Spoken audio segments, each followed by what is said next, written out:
स्वागत है आपका इस यूट्यूब चैनल पे। तो हम लोग इस वीडियो में देखेंगे क्लास 10वां का शर्मा गैस का जो क्वेश्चन आया है उसका एनालिसिस करेंगे हम लोग। ठीक है, तो ये देखिए आपका शर्मा गैस आया है क्लास 10th का, और हम लोग सब्जेक्ट जो पढ़ने वाले हैं वो आपका सब्जेक्ट जो रहेगा वो आपका गणित है। ठीक है, हम लोग गणित का चैप्टर वाइज क्वेश्चन है उसको हम लोग पढ़ेंगे, देखेंगे, और जो वीवीआई क्वेश्चन है उसको हम लोग देखेंगे। ठीक है, तो चलिए सबसे पहले हम लोग चैप्टर के ऊपर चलते हैं। तो चैप्टर आ गया आपका यहाँ पे, आप देख पा रहे होंगे साफ साफ बड़े अक्षरों में कि वास्तविक संख्या, रियल नंबर। ठीक है, तो ये आपका चैप्टर का नाम है। तो हम लोग इसमें देखेंगे, जो देखिए यहाँ पे है कि यूक्लिड विभाजन एल्गोरिदम या फिर यूक्लिड विभाजन प्रेमिका। ठीक है, इसको देखेंगे। तो ये क्या कहता है समझिए, सबसे पहले साफ साफ अच्छे तरीके से इसको समझने का प्रयास कीजिएगा। क्या कहता है ये कहता है कि एक धनात्मक पूर्णांक ये है, एक धनात्मक पूर्णांक ये है, और अन्य धनात्मक पूर्णांक बी है, एक अन्य धनात्मक पूर्णांक बी है। ठीक है, एक ये है, एक बी है। ठीक है, बी है, तो इस प्रकार विभाजित किया जा सकता है कि शेषफल आर प्राप्त हो, और जो आर होगा वो बी से छोटा होगा। ये भी साफ साफ कह दिया। तो क्या बोला सर कि इसको समझिए कि देखिए कहता है कि एक संख्या बी है और एक संख्या ये है, इसको हम लोग अगर बी से मतलब कि भाग देंगे तो यहाँ पे तो कुछ प्राप्त होगा। ठीक है, इस जगह पे तो भागफल कुछ आएगा ही आएगा, और यहाँ पे जब यहाँ पे इसको हम लोग काटेंगे तो यहाँ पे कुछ तो जरूर बचेगा, यहाँ पे जीरो तो बचेगा, कुछ नहीं तो जीरो बचेगा। तो इसको हम लोग इस प्रकार के भाषा से लिख सकते हैं, यही यूक्लिड विभाजन एल्गोरिदम है। ठीक है, तो इसमें देखिए क्या है कि हम लोग भागा बचपन से ही बनाते आ रहे हैं, और इसमें हम लोग जान रहे थे कि भाग में कि इसको क्या कहा जाता है, इसको क्या कहते हैं, इसको क्या कहते हैं, इसको क्या कहते हैं। ठीक है, तो ये भी बात यहाँ पे साफ साफ बड़े अक्षरों में दिया हुआ है। ठीक है, जहाँ पे देखिए ये जो है वो भाज्य है, ये क्या है, भाज्य है, बी क्या है, भाजक है, और यहाँ पे देखिए भागफल, यहाँ पे कुछ हम लोग क्वेश्चन आएगा तो भाग देंगे क्वेश्चन, तो इसको हम लोग भागफल कहते हैं, भागफल आपका हो गया, और यहाँ पे शेषफल है आपका। ठीक है, शेषफल। क्लियर, ये कॉन्सेप्ट क्लियर हो गया आपका। चलिए इस कॉन्सेप्ट को हम इसलिए बता रहे हैं क्योंकि इससे आपका एमसीक्यू क्वेश्चन जब सॉल्व करेंगे तो इससे कुछ ना कुछ क्वेश्चन आपको मिलेगा। ठीक है, और एक चीज़ और इसमें बताया जा रहा है कि जो आपका होगा ये और बी जो धनात्मक पूर्णांक है वो एचसीएफ ज्ञात करने का एक तकनीक है। एचसीएफ ज्ञात करने का एक तकनीक है। ठीक है, चलिए अब हम लोग देखते हैं, आगे बढ़ते हुए चलेंगे सीधा क्वेश्चन के ऊपर। ठीक है, तो चलिए क्वेश्चन के ऊपर हम लोग चलते हैं, क्वेश्चन को देखते हैं। तो फर्स्ट क्वेश्चन आप देख पा रहे होंगे। ठीक है, जैसे कि आप फर्स्ट क्वेश्चन देख पा रहे होंगे यहाँ पे कि यदि ये बी क्यू प्लस आर, जहाँ ये और बी धनात्मक पूर्णांक है, तो आप समझ में आ गया सर कि यूक्लिड विभाजन एल्गोरिथम यही है कि यहाँ पे ये बराबर बी क्यू प्लस आर। ठीक है, तो कहता है क्या कि ये और बी धनात्मक पूर्णांक है, तो क्या होगा। तो देखिए यहाँ पे जो जिस प्रकार से ऑप्शन दिया हुआ है, तो हमेशा आप जानेंगे कि आर जो होगा वो बी से छोटा होगा। ठीक है, आर बी से छोटा होगा, पहला कंडीशन, आर जो है वो बी से छोटा होगा। ठीक है, ये बात तो आप समझ ही गए होंगे। ठीक है, और इसमें से देखिए अभी आपको ये हम बता दिए कि इसमें टोटल क्या क्या भागफल शेषफल क्या कहते हैं नहीं कहते हैं, वो भी आप समझ गए होंगे। ठीक है, तो चलिए फर्स्ट क्वेश्चन सॉल्व हो गया। तो फर्स्ट क्वेश्चन में इसका आंसर क्या हो जाएगा, ये ऑप्शन 4 सही हो जाएगा, है ना, क्योंकि आर जो है वो बी से छोटा है। ठीक, उसी तरह से आप क्वेश्चन ये भी आप यहाँ पे यूक्लिड विभाजन प्रेमिका के अनुसार ये बराबर बी क्यू प्लस आर में ये है, तो ये बराबर क्या है, तो ये आप भाज्य है, ये तो अभी आपको हम समझा दिए। क्लियर हो गया। तो देखिए हम लोग इसमें जो देखेंगे, हम लोग जो मुख्य क्वेश्चन होगा, एक जैसा लगातार क्वेश्चन को नहीं देखेंगे, जो अच्छा क्वेश्चन रहेगा उसको हम लोग एक क्वेश्चन को हल करेंगे और बाकी जो बचता है वो आप खुद हल करने का प्रयास करेंगे। ठीक है, तो चलिए एक से लेकर आप यहाँ तक आपका सॉल्व हो जाएगा। ठीक है, अब चलिए इसको समझिए। सबसे पहले तो क्या है कि देखिए यहाँ पे यदि भाग एल्गोरिथम ये बराबर बी क्यू प्लस आर में ये 72 है और बी 9 है, तो आर का मान होगा, इसको समझना बहुत जरूरी है। ठीक है, तो ये बराबर दिया हुआ है, ये बराबर कितना दिया हुआ है, ये बराबर दिया हुआ है 72 और बी बराबर दिया हुआ है 9। ठीक है, तो पूछता है कि यहाँ पे आर क्या होगा, तो आर का मान क्या होगा। तो यूक्लिड विभाजन एल्गोरिथम क्या कहता है कि सबसे पहले कहता है कि सर इसको भाग दीजिए। 72 को अगर हम लोग 9 से भाग देंगे तो कितना आएगा, 9 8 72। ठीक है, कट गया, बचा शेषफल कितना, 0। जब इसको हम लोग इस प्रकार से लिख सकते हैं कि 72 बराबर क्या हो जाएगा इस फॉर्म में, ये बराबर बी क्यू प्लस आर, यही फॉर्म में लिखेंगे हम लोग। तो ये की जगह पर क्या है 72 है, बी की जगह पर क्या है सर कि बी की जगह पर 9 है, और क्यू की जगह पर कितना है तो क्यू की जगह पर 8 है, प्लस यहाँ पे आर की जगह पर क्या है 0 है। ठीक है, तो देखिए आ गया आप यहाँ पे 72, 9 8 72 है ना। तो देखिए यहाँ पे आर की जगह पर कितना है तो 0 है, लेकिन आपका सही आंसर 0 हो जाएगा। आर बराबर क्या हो जाएगा 0 हो जाएगा, 0 हो जाएगा। ठीक है, लेकिन अगर कह दिया जाए कि इसमें आर बराबर 0 है, ये बराबर मतलब कि आपका क्यू बराबर क्या होगा, तो क्यू बराबर 8 हो जाएगा। क्यू बराबर कितना है 8 दिया हुआ है ना, क्यू बराबर नहीं दिख रहा है ना, चलिए थोड़ा सा, हाँ क्यू बराबर 8 हो जाएगा। ठीक है, चलिए बहुत अच्छा। तो देखिए आपका ऑप्शन में गलत दिया हुआ है, थोड़ा सा आप लोग सुधार कर लीजिएगा। सिर्फ शर्मा गैस को ही टोटल अच्छे तरीके से पढ़ना है, और उसमें बहुत सारे क्वेश्चन आंसर भी थोड़ा सा गलत दिख रहा है। ठीक है, जब इसको हम पढ़ रहे थे, एनालिसिस कर रहे थे, तो बहुत ऐसा क्वेश्चन था उसका आंसर गलत है। देखिए इसमें क्या दे दिया ऑप्शन, ये दे दिया है ना, तो एक दे दिया, तो एक में 10 दिया हुआ, क्या इसका आर बराबर 10 होगा, जबकि आपको पता है कि बी बराबर 9 है, बी बराबर 9 है, तो आर बराबर 10 कैसे होगा, जो हम जानते हैं कि बी बराबर 9 दिया हुआ है और बी जो है वो आर से छोटा होता है, तो ये आपका गलत हो जाएगा। तो ये ऑप्शन नंबर ये नहीं, यहाँ पे 0 होगा। ठीक है, इस जगह पे क्या होगा आपका 0 होगा। क्लियर, चलिए इसी तरह से यहाँ पे यूक्लिड डिवीजन एल्गोरिथम को दो धनात्मक पूर्णांक का परिकलन करने की एक तकनीक है, शुरू में ही बताएं कि HCF। ठीक है, तो HCF हो जाएगा। ठीक है, चलिए आगे देखिए, और हम लोग आगे देखते हैं कि सबसे पहले हाँ ये और बी क्वेश्चन आगे हम लोग देखिए ध्यान से, यहाँ पे दिया हुआ है ये और बी सअभाज्य तब होता है जब HCF ये और बी होता है। तो सअभाज्य कब होगा, मतलब कि दोनों कब भाग लगेगा दोनों में, तो कब होगा जब 1 के बराबर होगा। ठीक है, ये सही है आपका। ठीक है, चलिए आगे अब हम लोग चलते हैं, क्वेश्चन के ऊपर चलेंगे सीधा। तो देखिए यहाँ पे क्या दिया हुआ है कि कौन अभाज्य संख्या है। सबसे पहले क्वेश्चन दिया हुआ, ध्यान से देखिए आप यहाँ पे कि कौन अभाज्य संख्या है। क्वेश्चन यहाँ पे देखिए है ना, कौन अभाज्य संख्या। ऑप्शन दिया हुआ है आपका 4, 15 23 12 75, 15 23 12 75 ये दिया हुआ है, 15 23 12 75। इसको हम लोग हल करते हैं। तो अभाज्य संख्या किसको कहते हैं, अभाज्य संख्या उसको कहते हैं जो खुद से भाग लगता है, किससे, खुद से भाग लगता है और एक से लगेगा, खुद से और एक से, उसको अभाज्य कहेंगे। और भाज्य किसको कहेंगे, जो खुद से लगेगा ये और अन्य नंबर से भी लगेगा, अन्य संख्या से भी लगेगा। जैसे मैं देखिए यहाँ पे 15 जो है, 15 का जब हम लोग गुणनखंड करेंगे तो 3 से करेंगे, 5 किससे लग गया, 3 से भी लग रहा है, 5 से भी लग रहा है।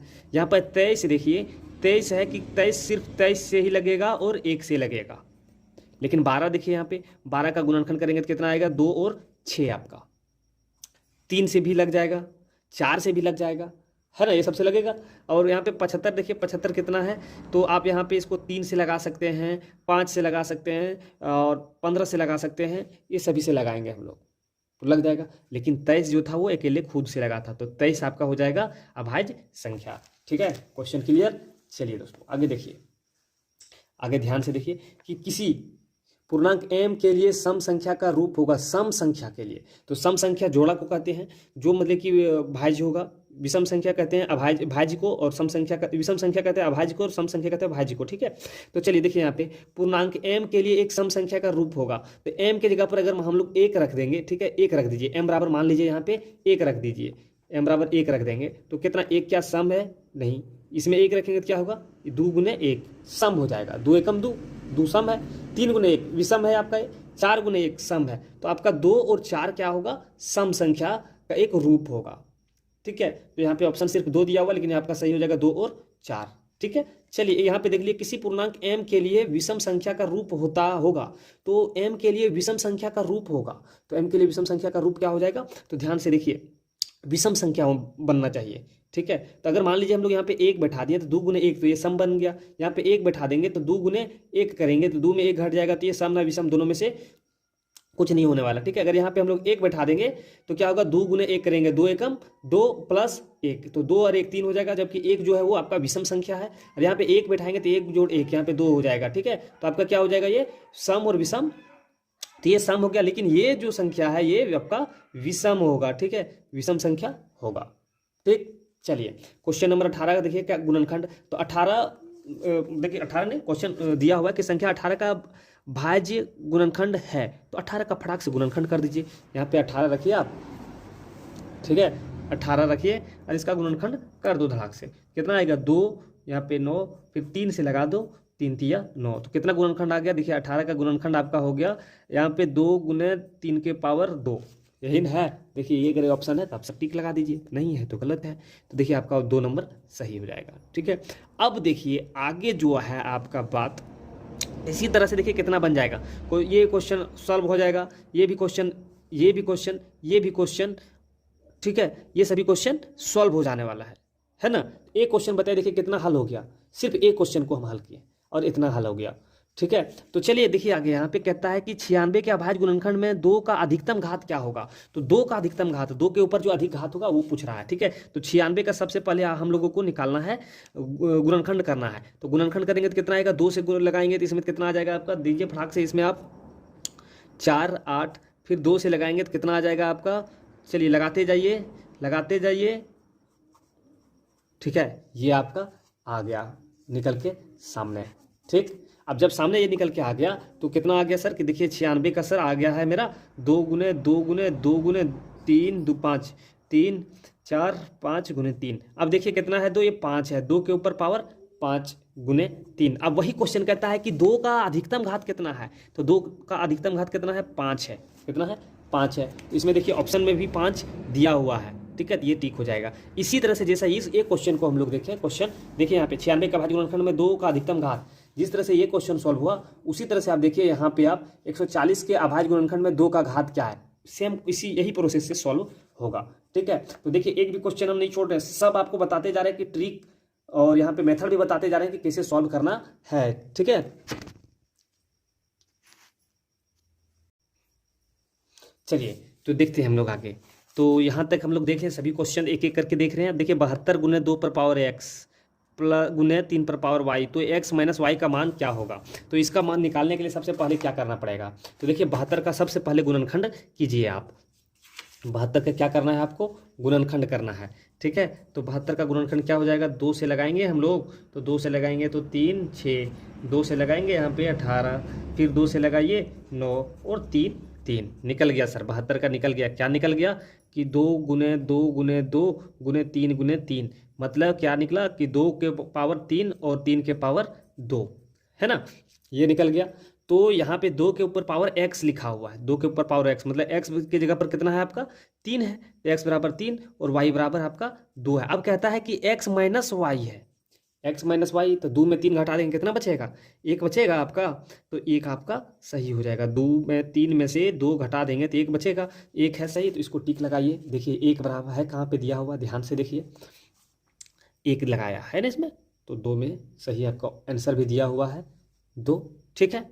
चलिए उसी तरह से आपका ये बन जाएगा क्वेश्चन नंबर ये, ठीक है, ये सॉल्व हो गया, ये भी सॉल्व हो जाएगा। 120 है तो 120 का गुणनखंड करेंगे, 2 का सिर्फ निकालना है, 2 के ऊपर पावर कितना रहेगा 100, तो x का मान जो रहेगा आप बता देंगे, ठीक है। उसी तरह से आपका ये भी क्वेश्चन सॉल्व हो जाएगा, इसमें घटाए थे इसमें हम लोग जोड़ देंगे, ठीक है। अभाज्य गुणनखंड 5 पर पावर 2 पर पावर 5 गुने 3 तो द्वारा प्रदर्शित संख्या होगा, ये भी समझिए, सिर्फ कुछ नहीं करना है। कह रहा है कि 2 के ऊपर पावर 5 है तो 2 5 बार लिखेंगे, तो 2 गुने 2 गुने 2 गुने 2 गुने 2, ठीक है। और फिर कहता है आगे क्वेश्चन में कि गुने 3 है, सिर्फ गुने 3 है, गुना कर दीजिए, 2 दूनी 4 4 दूनी 8 8 दूनी 16 16 दूनी 32 32 32 दिया कितना हो जाता है 96, 32 दिया 96, है ना, तो 96 इसका सही आंसर हो जाएगा। देखिए दिया हुआ है सर जी, देखिए सर 96 दिया हुआ है, इसका सही आंसर क्या है 96, है ना। इसी तरह से आपका सर और क्वेश्चन रीड होने वाला नहीं। चलिए आगे देखिए, 72 के अभाज्य गुणनखंड के प्रत्येक संख्या के घात का गुणनफल है, तो प्रत्येक संख्या के घात का गुणनफल है, ठीक है, तो कितना होगा, तो देखिए जब संख्या का घात का गुणनफल, तो देखिए 72 का जब हम लोग निकाले थे तो संख्या का घात कितना है, एक संख्या का 3 है और एक संख्या का 2 है, इसका गुणनफल कितना होगा सर, ये दोनों को गुना कर देंगे, 3 दूनी 6, तो गुणनफल कितना हो गया 6 हो जाएगा, ठीक है, इसका गुणनफल 6 हो जाएगा, ठीक है सर। चलिए तो ये आपका समझ में आ गया आपको। इसी तरह से संख्या 18 के ये भी सेम है, सेम प्रोसेस जैसे ये हम लोग सॉल्व किए, ठीक है। उसी तरह से इसमें क्या करना, 18 का आप सबसे पहले गुणनखंड निकाल लेंगे और इसका संख्या जो भी होगा, देखिए यहाँ पे सबसे पहले 18 का आप निकाल के समझा देते हैं आपको, ठीक है। 18 का समझ लीजिए आप, क्लियर हो जाएगा। 18 का गुणनफल कितना, मतलब कि गुणनखंड कितना हो जाएगा, तो 2 दूनी 9 3 गुने 3 कितना है 2 के पावर 1 गुने 3 के पावर 2। अब इसका गुणनफल कितना हो जाएगा, तो 2 1 गुने दो, सिर्फ जो घात है उसको गुना करना है हम लोग को, ये तो नहीं गुना करना है ना, ये नहीं गुना करना है, जो सिर्फ घात है उसी को गुना कीजिए। यहाँ पे दो है, यहाँ पे एक है, यहाँ पे दो है, तो दो एकम दो, तो कितना आ गया इसका घात दो, देखिए है दो दिया हुआ दो, ठीक है। उसी तरह से आपका ये बनेगा, ठीक है। इसमें गुणनफल था, इसमें जोड़ना है 12 का, तो सबसे पहले 12 का निकालिए। 12 का निकालेंगे कितना आएगा, 2 6 2 3। अब यहाँ पे 12 का कितना हो गया है, 2 के पावर 2 और 3। अब इसका घात को जोड़ देना है, तो घात कितना है, 2 ऊपर में दिया हुआ, यहाँ पे 1 है तो 3 है, तो 3 सही हो जाएगा, ठीक है। उसी तरह से यहाँ पे ये भी बन जाएगा क्वेश्चन, ठीक है। 96 का अभाज्य गुणनखंड प्रत्येक संख्या का क्या होगा नहीं होगा, ठीक है। चलिए आगे हम लोग चलते हैं। अब आ गया आपका HCF निकालना। संख्या में 18 एवं 12, संख्या 18 एवं 12 का HCF ज्ञात कीजिए। तो HCF ज्ञात करना है, तो HCF अब आ गया। चलिए HCF हम लोग देखते हैं। चलिए देखिए HCF कैसे निकलता है। तो दिया हुआ है सबसे पहले आपका 18, दिया हुआ है 12, है ना। इसको दो तरीके से हम लोग निकाल सकते हैं। एक तो निकालना चाहेंगे आप तो विभाजन एल्गोरिथम से, और एक आप निकाल सकते हैं गुणनखंड करके, है ना। तो चलिए हम लोग डायरेक्ट निकालेंगे यूक्लिड विभाजन एल्गोरिथम से, ठीक है। तो क्या करना है, सबसे पहले बड़ी संख्या को छोटी संख्या से भाग देंगे। तो चलिए बड़ी संख्या 8 है और यहाँ पे छोटी संख्या 12, इसको भाग दीजिए। जब इसको हम लोग भाग देंगे तो 12 एकम 12, बच कितना गया सर, कि यहाँ पे 6 बच गया। अब ये इसको यहाँ पे ले आइए, इसको ठीक है भाग दीजिए, कितना बार में लगेगा, 2 बार में लगा, तो 12, ठीक है। कट गया आपका HCF बराबर कितना निकल गया आपका, HCF बराबर निकल गया, कौन काटा, तो 6 काटा, तो HCF आपका 6 निकल गया, ठीक है। और अगर आप गुणनखंड करके भी बनाएंगे तो सेम आने वाला है, ठीक है। चलिए तो 6 हो गया इसका HCF, तो इसका HCF क्या हो जाएगा, 6 हो जाएगा, ठीक। उसी तरह से ये भी क्वेश्चन डील हो जाएगा आपका, ठीक है। ये भी क्वेश्चन डील होगा, ये भी क्वेश्चन बनेगा आपका। इसमें देखिए सबसे छोटी भाज्य एवं सबसे छोटी अभाज्य संख्या का HCF ज्ञात कीजिए।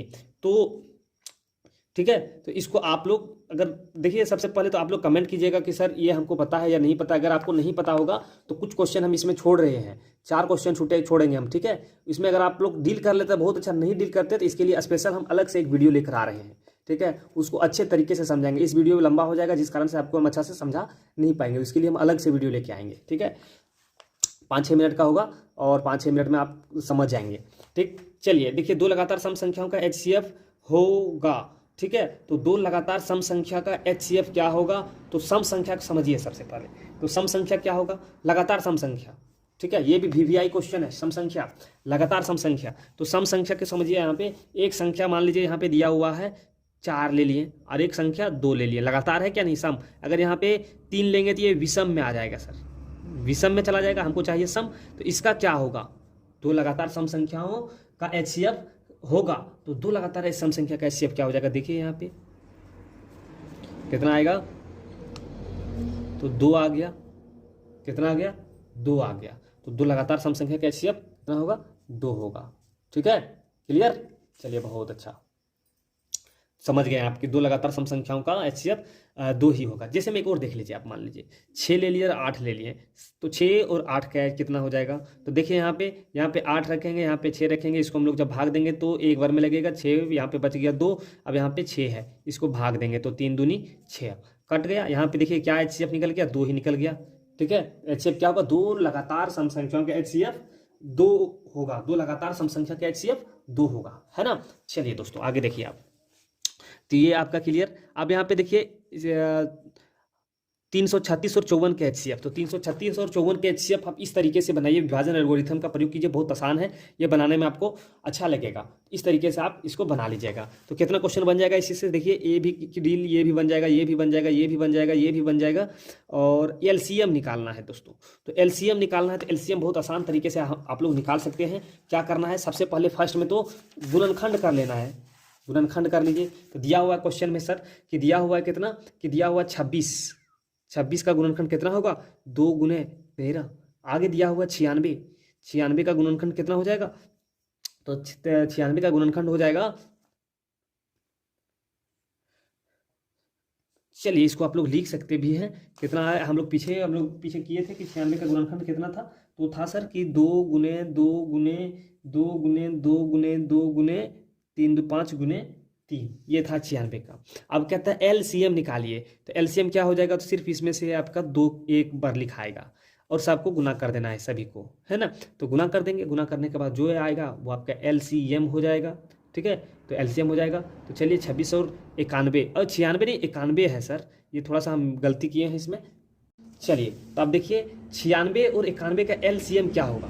96 और 91 और 26 का एलसीएम क्या होगा, ये क्वेश्चन एक है। ठीक है, तो इसका एलसीएम क्या होगा। तो एलसीएम आप लोग निकालने के लिए जानते हैं क्या करना है, सबसे पहले गुणनखंड कर देंगे हम लोग, गुणनखंड करेंगे। ठीक है, नहीं करेंगे तो चलिए डायरेक्ट निकाल दीजिए 91 और 26 का एलसीएम। तो क्या हो जाएगा, देखिए यहाँ पे कितना बार में लग रहा है, तो ये लग जा रहा है 13 बार में, लगा दीजिए। ठीक है, 13 सत्ती 91 और 13 दूनी 26, ये आपका हो गया, आ गया। अब गुना कर दीजिए इसको, गुना करने के बाद आपका आंसर आ जाएगा। ठीक है, तो कितना हो गया 13 गुने 7 गुने 2। ठीक है, 13 सत्ती 91, 91 दूनी हो जाएगा आपका 182, तो 182 आपका आंसर हो जाएगा। ठीक है, 182 दिया हुआ ऑप्शन में, तो 182 दिया हुआ है। ठीक है, 182 दिया हुआ है। ठीक है, चलिए ये है ना, देखिए इस तरीके से कितना क्वेश्चन सॉल्व हो जाएगा आपका। एक ये हो गया, ये भी हो जाएगा, ये भी हो जाएगा, ये भी बन जाएगा, सेम बन गया। सेम प्रोसेस से ये सभी बन जाने वाला है। ठीक है, तो सेम प्रोसेस से अब यहाँ से नया कॉन्सेप्ट आता है आपका। ठीक है, नया कॉन्सेप्ट क्या है, तो नया कॉन्सेप्ट को हम लोग समझते हैं सबसे पहले।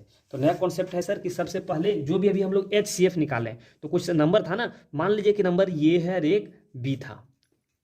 ठीक है, ये और बी, इसका HCF जो निकाले, HCF ये और बी का HCF हम लोग निकाले, और इसका भी LCM निकाले, ये और बी का LCM हम लोग निकाले। ठीक है, तो जब हम लोग ये और बी को गुना कर देंगे और इसका जो LCM और HCF निकला है, ठीक है, उसको अगर हम लोग गुना कर देंगे तो दोनों बराबर हो जाएगा। ठीक है, ये ठीक, जैसे मैं मान लीजिए कि इसका निकल गया P और इसका निकल गया Q, तो हम लोग यहाँ पे P गुने Q करेंगे तो इसके बराबर हो जाएगा। ठीक है, एग्जाम्पल के तौर पे हम लोग समझते हैं। फर्स्ट क्वेश्चन को ही हम लोग लेते हैं। ठीक है, तो सबसे पहले फर्स्ट क्वेश्चन हम लोग लेते हैं, दिया हुआ है कि क्वेश्चन है 72 और 96, 72 और 96, ये दो संख्या दिया हुआ है, ये और बी है। इसका HCF बराबर दिया हुआ है 24, तो LCM क्या होगा, LCM क्या होगा वो निकालना है। इसका LCM क्या होगा देखिए ध्यान से। तो अभी आपको हम बताए थे कि दो संख्या का गुणनफल था, इसको गुना कर दीजिए 72 गुने 96 बराबर 24 दिया हुआ है, LCM नहीं दिया हुआ है। ठीक है, निकल जाएगा, देखिए कितना आसान तरीके से LCM निकलेगा धड़ाक से। ये गुना में इधर ले आइए आप सर कि भाग में कर दीजिए, 72 गुने 96 बटे 24 बराबर LCM। ठीक है, अब इसको जब हम लोग हल करेंगे तो देखिए इसको आप भाग दे सकते हैं। ठीक है, 24 एकम 24, 24 तिया 72। ठीक है, अब इसको गुना कर दीजिए, 6 तिया 18, 9 तिया 27 और 1 28, LCM निकल गया। अब देखिए इस LCM को आप चाहे तो यहाँ पे बैठा दीजिए, इसको गुना कर दिया, इसको गुना कर लिएगा, देखिएगा दोनों बराबर हो जाएगा। ठीक है, क्लियर, चलिए बहुत अच्छा। तो इस तरीके से देखिए कितना क्वेश्चन आपका डील हो जाएगा। ये था, इससे कितना, एक ये आपका बन जाएगा, एक ये बन गया आपका, ये भी बन जाएगा, ये भी बन जाएगा, ये भी बन जाएगा। ठीक है, दो संख्या इतना है और LCM इतना, तो एक संख्या 5 है, तो दूसरी संख्या क्या होगी। देखिए बहुत अच्छा क्वेश्चन है, बहुत अच्छा क्वेश्चन है। इसको देखिए, दो संख्या का HCF 15 है, HCF बराबर दिया हुआ है, क्या है, HCF बराबर दिया हुआ है 15, और LCM बराबर दिया हुआ है, LCM बराबर दिया हुआ है सर कि कितना दिया हुआ है, LCM बराबर दिया हुआ है 105, 105 दिया हुआ है, और एक संख्या ये बराबर दिया हुआ है, ये बराबर कितना 5 दिया हुआ है, तो B बराबर क्या होगा, तो B बराबर क्या होगा ये निकालना है। तो कैसे निकालेंगे, अभी आपको हम बताए थे फॉर्मूला क्या, कि दो संख्या ये गुने 5 गुने B नहीं जानते हैं, और HCF 15 गुने 105, ये दोनों गुना कर देंगे। ठीक है, तो चलिए क्या हो जाएगा, 15 गुने 105 बटे, ये गुना में इधर आएगा तो भाग में हो जाएगा। ये आप डील करने के, आप काम करने के लिए आपको पता ही होगा। ठीक है, 5 एकम 5, 5 तिया 15, तो B बराबर कितना हो गया, 5 तिया 15, 1 3, 315, B बराबर निकल गया। दूसरी संख्या कितना निकल गया, B बराबर 315। ठीक है, तो इसी तरीके से जैसे अभी हम आपको यहाँ पे बताएं, ऐसा ही आप क्वेश्चन ये 2, क्वेश्चन 3 और ठीक है यहाँ तक आप डील कर लेंगे। अब एक और लास्ट क्वेश्चन बचता है आपका, ये भी हम आपको भी थोड़ा समझा देते हैं। 6 और 20 का HCF निकालना का, HCF और LCM का अनुपात ज्ञात करना है। 6 और 20 का HCF और LCM। तो 6 का गुणनखंड 2 गुने 3 था और 20 का गुणनखंड था 2 गुने 2 गुने 5 था। तो इसका HCF कितना है, HCF बराबर निकल गया है आपका 2 और LCM बराबर कितना निकल गया है, तो 5 दूनी 10, 10 या 30, 30 दूनी 60 ये निकला हुआ है HCF LCM। तो इसका अनुपात क्या है, तो इसका अनुपात क्या हो जाएगा, तो जब यहाँ पे 2 एकम 2 और फिर यहाँ पे आपका हो जाएगा